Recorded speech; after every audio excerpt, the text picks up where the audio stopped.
So today I decided I'm gonna make a video concerning Steve Vai, because I've been watching a lot of YouTube recently, because we're living in China and Shanghai, and at the moment they have the virus, so we have 2 kids, so we've been staying inside.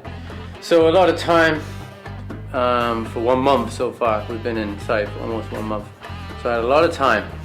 Thank God we got a VPN, because as you know, in China you need a VPN to access a lot of websites like YouTube and Facebook. I don't use Facebook anymore, so because I call it ego book, because a lot of people just post how great they are in their pictures and stuff. But anyway, that's besides the point. So yeah, watching YouTube, and I came across, I've probably seen it before, Steve Vai G3 with Guthrie Govan, Steve Vai and Joe Satriani. And I love all 3 guitarists. My main influences when I was younger was Joe Satriani and Steve Vai, but as I got older I started to really appreciate Guthrie Govan. He more from a jazz fusion perspective, and with Satriani, Joe Satriani is more from a kind of straight rock thing. Steve Vai is a bit more experimental, I'd say almost avant-garde, kind of pushing the avant-garde, and then obviously Guthrie Govan really pushing the jazz fusion aspect, a lot of outside playing. Yeah, if you look at, for example, if you look at Satriani and Vai's playing, they're very inside box players, you know. They very much stick to kind of, for example, if the song's in the Lydian mode, then they'll be playing in the Lydian. Now if you listen to Guthrie Govan, you can tell automatically that he used a lot of chromatic and outside notes. So I think instantaneously that's why his playing sounds a bit different. Anyway, I was watching the G3 video, and they're doing like their solos, and then I read the comments, and there's so much negativity to Steve Vai, and I can't believe it. I don't know why people are so negative to Steve Vai. I mean, the guy is an amazing guitarist, okay? Maybe he's not jazz sounding as say Guthrie Govan, but he's still a brilliant guitarist, and a lot of people are saying, oh, Steve Vai is jealous of Guthrie Govan, oh look at him, he's really scared and all this kind of stuff. Personally, I watched the video, I couldn't see it. I didn't see it, and I don't know why people are so negative to Steve Vai. I mean, the guy has released some amazing albums. Passion of Warfare, groundbreaking album. Fire Garden, fantastic. Alien Love Secrets, Flexible. He played with David Lee Roth. He played in Alcatraz. Who else did he play with? Let's see, Whitesnake. Yeah, he played with Whitesnake, and a lot of other kind of guest spots. So, and he kind of rewrote, in my opinion, when Passion of Warfare came out, that kind of was a game changer. Of course, you had like in 87, Surf from the Alien, and obviously Flying a Blue Dream in 89, but Passion of Warfare was on a kind of different level. He sort of took the kind of blueprint of like the instrumental rock that Satriani laid out and kind of pushed it into the stratosphere. I always felt like Passion of Warfare is like if you held up a prism and the light shines through and you've got all these different lights. That's how, when I was a child, when I listened to the album, that's kind of how I heard it. So and there's amazing guitar playing on all his albums. Okay, maybe he's got older now, he's almost pushing 60. Obviously there are some physical limitations, physically, you know, when you get older you can't move your fingers so economically as when you're younger, but I don't know why he's always getting compared to Guthrie Govan and then slagged off. To me, I love all 3 guitarists. Why can't you like all of them and take them on their own merits?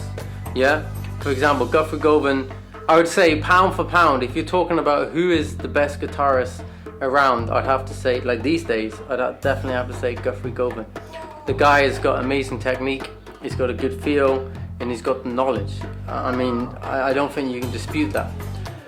But guitar playing isn't just about that. You know, for example, Steve Vai has got a legacy, a massive legacy that stretches back how many years? I don't know, ever since he was in Frank Zappa's band. So you got to put that into play, and also the ages. You know, Steve Vai came out in the mid 80s, where hard rock was kind of like the staple. That's kind of what people played. And obviously Guthrie Govan, his only album, was Erotic Cakes, came out in 2006. And I think the I don't know how to say this. I think the atmosphere for guitar was different, you know.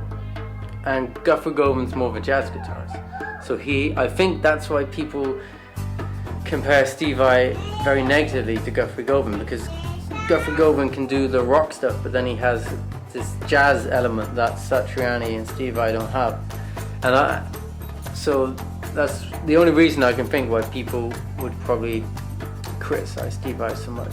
Anyway, I read the comments and it kind of pissed me off. I'm like, well, there's no way you can ever say that like Steve Vai is a bad guitarist. And you may not like his music, right? You might think, well, I don't like that. And they call him a soulless player and he does this and this and this. And also, you must understand, these guys have been playing for like 30 years. And I agree with some of the comments when they say about, like, say, Joe Satriani, he kind of in a bit of a rut and he plays the same kind of thing. If you look at like Satriani from the 80s, like when he was playing live, I do think he was a bit more experimental with his note choices and a bit more dangerous. If you watch him today, especially in a jam situation, he would definitely rely a lot on the pentatonic scale. He loves the pentatonic scale. And there is part of me that sometimes would wish he would just kind of break out of that, because obviously the guy's playing what is true to him and you need to respect that. But as a fan, sometimes I wish, we all know that Joe Satriani is one of the greatest guitarists ever. Can he just break out and play something a bit more experimental? But I've lost my train of thought now.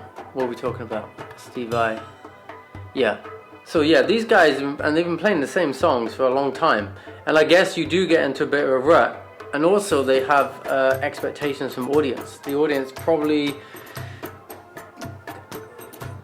I believe that as individual players, when they're at home, they probably play a bunch of different styles.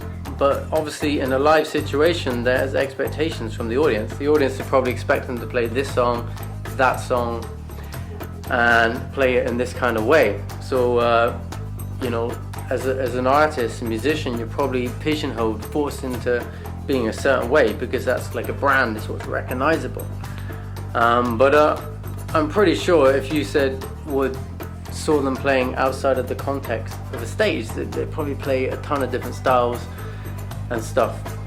So that's just my thought on it. I just feel a bit, I've been reading, for months actually, I noticed this, and I just thought, I should make a video. No one talks about these kind of things, and I got some opinions I should share about that. So that's what I think. You can say you don't like Steve Vai, but you can't call him a bad guitarist, because there's no way on earth the guy is a bad guitarist.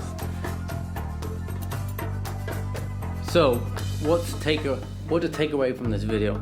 Basically, Steve Vai is a great guitarist, phenomenal guitarist, one of the best guitarists, and that's my opinion. You can disagree, you can say you don't like his music, but he's a good guitarist. So I think I'm gonna make a few more of these videos talking about anything really, musings on life, musicians, guitarists, and we can talk about China, because I'm in China, so I might make a few videos about China and what's going on at the moment. Okay, so hope to see you guys later.